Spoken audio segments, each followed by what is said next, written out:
দিকে যখন ইয়া নফসি হঠাৎ করে একটা আওয়াজ ভিন্নভাবে শুনবো আমরা, সেই দিন উম্মতি উম্মতি উম্মতি উম্মতি রব্বি হাবলি উম্মতি রব্বি হাবলি উম্মতি রব্বি হাবলি উম্মতি রব্বি হাবলি উম্মতি রব্বি হাবলি উম্মতি।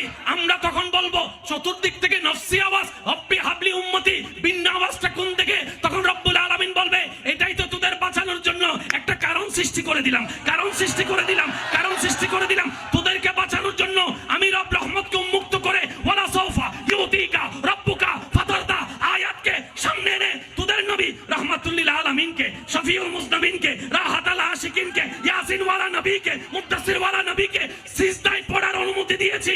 আর আমি আল্লাহ বলেছি নবী গো আপনি সিজদায় পড়ে উম্মতির পক্ষে আওয়াজ দিতে থাকেন, আপনার আওয়াজ কবুল করে করে আমি আল্লাহ দয়া করে করে জাহান্নামীদেরকে জান্নাতি বানাতে থাকবো, বানাতে থাকবো।